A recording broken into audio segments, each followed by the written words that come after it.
पायस nature के आदमी कहीं के, मन पापा सब कहीं के, लोकतंत्र के बात करते अखनी बेशरम सब कहीं के, हेनरिक तेल लगा के सुन।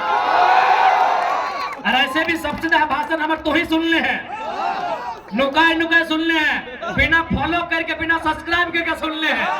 केस क्या करते हैं जी? पुलिस आपका, प्रशासन आपका, गोली मरवा दीजिए। केस क्या करते हैं?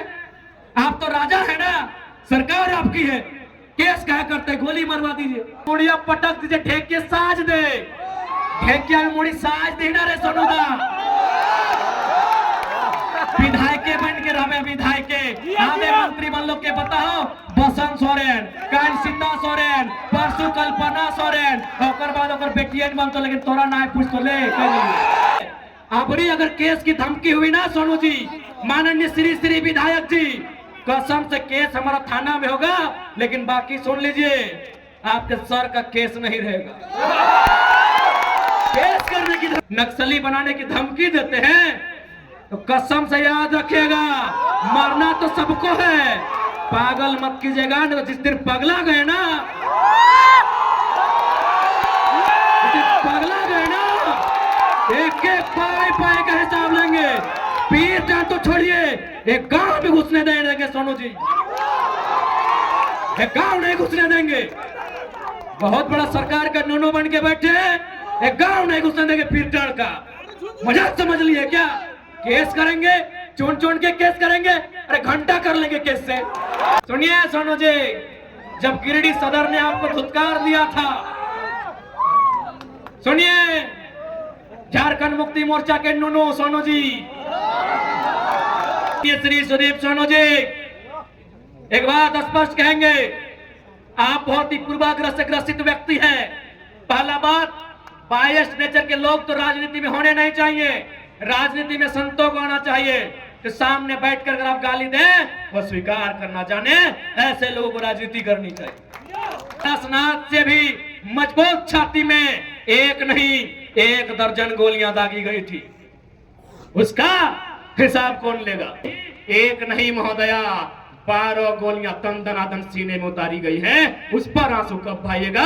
ये सवाल पूछता है झारखंड। सुनील महतो की पत्नी का जो विलाप है, उसे शांत कौन करेगा?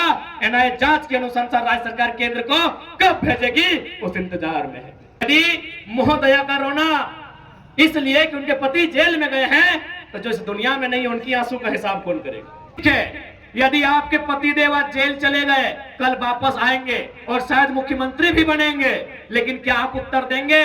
क्योंकि आप उसी सरकार का अंग हैं, उसी सरकार के अंग थे। शहीद सुनील महतो, उनका मर्डर हुआ है, बताइए एनआईए जांच कब करेगी आपकी? माननीय मुख्यमंत्री पूर्व उनकी अर्धांगिनी झारखंड के दुख दर्द पे नहीं, अपने निजी दुख दर्द पे रो रही थी, इस बात की तकलीफ है। क्योंकि हम भी एक शहीद पिता की संतान है, और मेरी माता उस समय मात्र 28 वर्ष की थी जब मेरे पिताजी का स्वर्गवास शहादत हुआ था।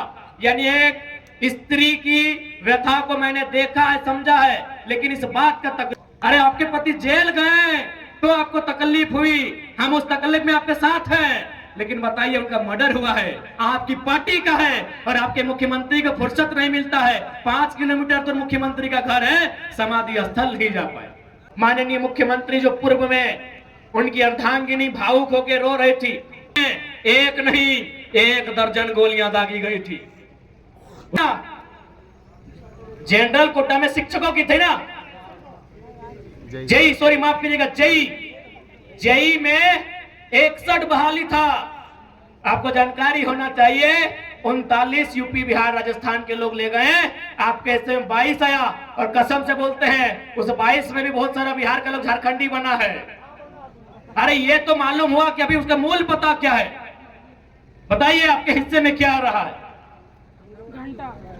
अभी बताइए। पढ़ने लिखने वाले नौजवान, गिरिडीह, हजारीबाग, धनबाद ये पढ़ा लिखा क्षेत्र है, पढ़ाई लिखाई में कोई कमी नहीं है, लेकिन देखिए आपके हिस्से को कहां बेचा जा रहा है। हम वोट बेचते हैं, वो हमारी नौकरियों को बेचते हैं। 27 लाख में पेपर लीक हुआ, मालूम होगा आपको, सीजीएल की परीक्षा आप भी दिए थे, नौजवान यहां बैठे हैं। यहां मुझे लगता है दर्जनों नौजवान हैं जो सीजीएल की परीक्षा में बैठे हैं। बताइए कितना अन्याय इस राज्य के साथ होता है। आप सोच के देखिए क्या अन्याय इस राज्य के साथ होता है। आइए से बैठिए। और हमारे बहुत सारे अतिथिगण आए हैं रामगढ़ से, बगोदर से, मनोज दा भी आए हैं, रवि जी भी आए हैं।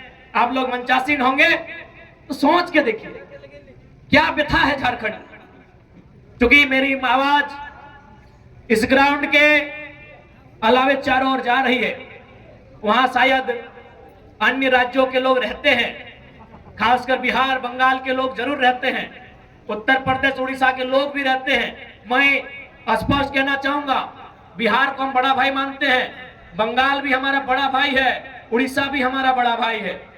1912 में बिहार अलग हुआ, 1936 में उड़ीसा अलग हुआ, 2000 में झारखंड अलग हुआ। भैया जब 1912 में बिहार अलग हुआ, बंगाल वालों ने आज तक बिहार में एक भी डाका नहीं डाला है। क्या आपके पास एक भी इतिहास है कि जब बंगाल प्रेसिडेंसी से सन 1912 में बिहार अलग हुआ, उसके बाद बंगाल के किसी मूल निवासी ने बिहार में कोई दखल अंदाजी किया हो? क्या आपके पास डाटा है? एक भी डाटा है? नहीं है, क्योंकि बंगाल ने बिहार को भाई मान के अपना हिस्सा अलग कर दिया।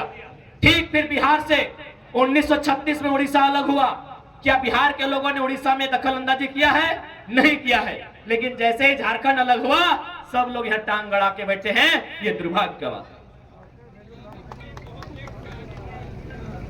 हम स्वीकार करते हैं कि बंगाल हमारा बड़ा भाई, बिहार हमारा मंझिला भाई, उड़ीसा हमारा संझिला भाई और झारखंड छोटा भाई। बंगाल के पास 88,752 वर्ग किलोमीटर की धरती है, बिहार के पास 94,163 वर्ग किलोमीटर की धरती है, उड़ीसा के पास 1,55,707 वर्ग किलोमीटर की धरती है और झारखंड के पास सबसे कम 79,714 वर्ग किलोमीटर की धरती है। भैया जब हम आपकी जमीन पे नजर नहीं गड़ाते हैं, आपको कोई अधिकार नहीं है हमारी जमीनों पर, हमारे रोजगार पर नजर गड़ाने का। ये छोटा भाई आपको संदेश देता है। अरे भाई बिहार के लोग बंगाल में भी है, उड़ीसा में भी है, वहां कभी नहीं बोले भोजपुरी लागू कीजिए, झारखंड नहीं चाहिए। 15 लाख है बंगाल में बिहार के लोग, उड़ीसा में भी 6-7 लाख है, लेकिन कभी नहीं बोला उनको झारखंड ही चाहिए। ठीक उसी प्रकार बंगाल के लोग उड़ीसा में है, लेकिन कभी नहीं बोला कि बांग्ला की भाषा उड़ीसा में लागू की जाए। इन्हें सबको केवल झारखंड चाहिए, लूटने के लिए, खसोटने के लिए, चबाने के लिए झारखंड चाहिए। यह अन्याय केवल हमारे साथ होता है। आज बड़ा दुर्भाग्य का विषय है कि झारखंड की व्यथा पर कोई बात नहीं करता है। आज सुनने में आया माननीय मुख्यमंत्री जो पूर्व में उनकी अर्धांगिनी भावुक होकर रो रही थी। एक स्त्री की रोने पर हम लोग कटाक्ष नहीं करेंगे, उनकी रोना को हम लोग भी समझते हैं, क्योंकि हम भी एक शहीद पिता की संतान है। और मेरी माता उस समय मात्र 28 वर्ष की थी जब मेरे पिताजी का स्वर्गवास शहादत हुआ था। यानी एक स्त्री की व्यथा को मैंने देखा है, समझा है। लेकिन इस बात का तकलीफ है कि हमारी माननीय मुख्यमंत्री पूर्व उनकी अर्धांगिनी झारखंड के दुख दर्द पे नहीं, अपने निजी दुख दर्द पे रो रही थी। इस बात की तकलीफ है। अगर ठीक है, यदि आपके पतिदेव आज जेल चले गए, कल वापस आएंगे और शायद मुख्यमंत्री भी बनेंगे, लेकिन क्या आप उत्तर देंगे? क्योंकि आप उसी सरकार का अंग हैं, उसी सरकार के अंग थे। शहीद सुनील महतो, उनका मर्डर हुआ है। बताइए एनआईए जांच कब करेगी आपकी सरकार? अरे आपके पति जेल गए तो आपको तकलीफ हुई, हम उस तकलीफ में आपके साथ हैं। लेकिन बताइए उनका मर्डर हुआ है, आपकी पार्टी का है, और आपके मुख्यमंत्री को फुर्सत नहीं मिलता है। 5 किलोमीटर तो मुख्यमंत्री का घर है, समाधि स्थल नहीं जा पाए। क्यों झारखंड सवाल नहीं करेगा? अगर रोना है तो रोने पर भी इंसाफ हो। यदि मोहदया का रोना इसलिए कि उनके पति जेल में गए हैं, तो जो इस दुनिया में नहीं, उनकी आंसू का हिसाब कौन करेगा? शहीद सुनील महतो की पत्नी का जो बिलाप है उसे शांत कौन करेगा? एनआईए जांच के अनुसार राज्य सरकार केंद्र को कब भेजेगी, उस इंतजार में है। आज 90 साल की बूढ़ी मां है सुनील महतो की, आज इंतजार में रहती है कि टुसू का मेला हर साल लगे।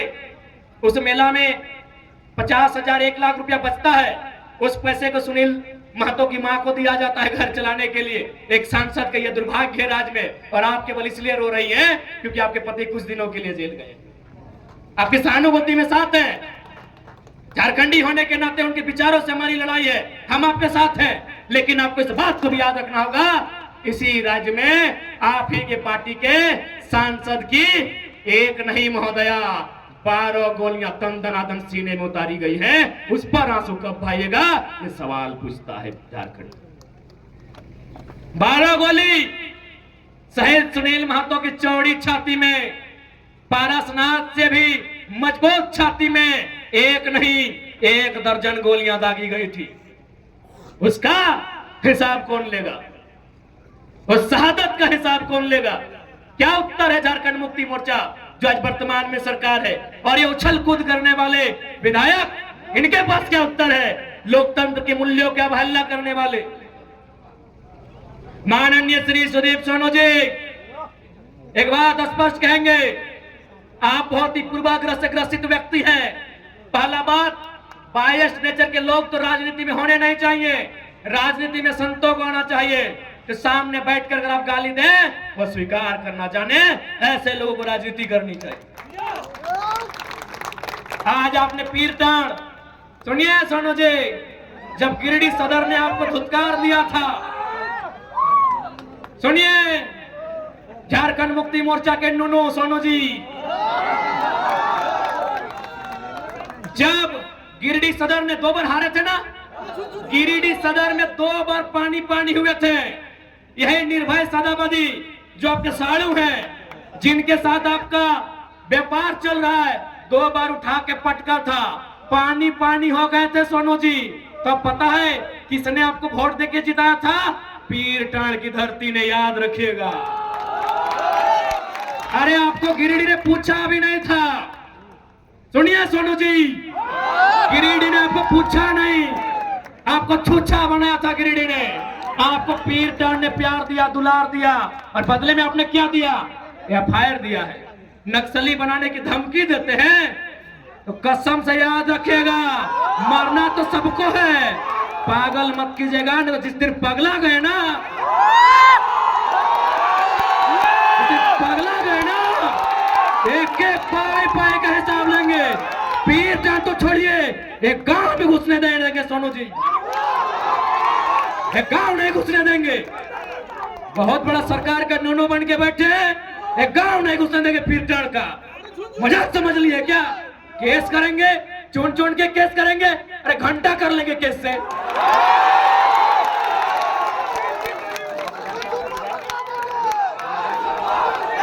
घंटा कीजिएगा केस करके।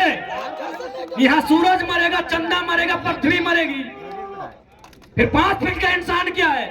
आपरी अगर केस की धमकी हुई ना सोनू जी, माननीय श्री विधायक जी, कसम से केस हमारा थाना में होगा, लेकिन बाकी सुन लीजिए, आपके सर का केस नहीं रहेगा। केस करने की धमकी देते हैं, सरकार के गोद में बैठे हैं। अरे कितनों गोद में बैठिए, सरकार आपको दलाली ही करवाएगी, मंत्री तो बसंत सोरेन को ही बनाएंगे। सुनिए श्री सुदीप कुमार सोनू जी, आदरणीय बड़े भाई, बिल्कुल बड़ा भाई है आप, ये जो दलाली कर रहे हैं, चमचाई कर रहे हैं सरकार की, कुछ भी कर लीजिए, घंटा मुड़िया पटक दीजिए, ढेकिया साज दे, ढेकिया में मुड़ी साज देना रे सोनू दा। विधायक बन के रहे, विधायक आधे मंत्री बन लोग के बताओ, बसंत सोरेन, काल सीता सोरेन, परसों कल्पना सोरेन, और बाद और बेटियन बन तो, लेकिन तोरा ना पूछ तो ले केस करते हैं। केस क्या करते हैं जी? पुलिस आपका, प्रशासन आपका, गोली मरवा दीजिए। केस क्या करते हैं? आप तो राजा है ना, सरकार आपकी है, केस क्या करते हैं? गोली मरवा दीजिए। बायस नेचर के आदमी कहीं के, मन पापा सब कहीं के, लोकतंत्र के बात करते अखनी बेशरम सब कहीं के। और सबसे दुर्भाग्य की बात है कि आप गठबंधन के हिस्सा लगे और गठबंधन के सबसे बड़ा नेता पंडित नेहरू के पढ़ल लिखे और बात करते लोकतंत्र के। अरे नाय पढ़वे आओ क्लास देवो, आओ क्लास देवो, आओ क्लास देवो। लोकतंत्र के बात करते सवाल कहा नहीं करते। सबसे ज्यादा वोट फिर टर्न दल हो, सबसे ज्यादा वोट फिर टर्न दल हो परसेंटेज में। सवाल कतुर पेट में दर्द भई गेलो तखन की लगे घुर घुर भटवा मांगे भटवा लिए मजा लगलो। अभी सवाल करो तन सजा लगलो, भटवा लिए मजा लगलो तखन गिरडी लोग के लात मारला थिन दौड़ के गेलो फिर टर्न की गेलो बोका लोग बोने रहे वाला दे भटवा भटवा दिए मजा लग गेलो। विधायक बन गए बड़का हिया लोकतंत्र के बात करे वाला आलोचना से एक शक्ति नहीं, सुने के शक्ति नहीं। केस करबे एगो का है गोटे पीरियड टाइम के केस कर दे।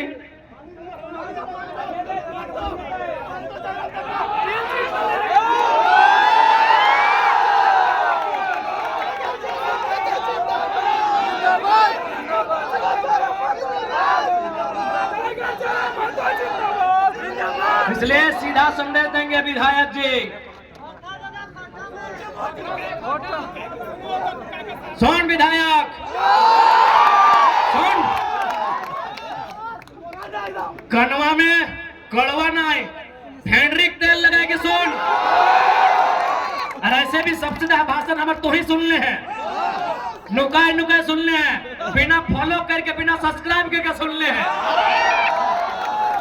हाँ बिना सब्सक्राइब बिना फॉलो करके सुनो हमारा रिपोर्ट है रोज। आज तो एकदम पहले हम मुख्यमंत्री के वहां से कहते छोड़े की गले देखाओ, आज तो कसम से अगर हालत खराब।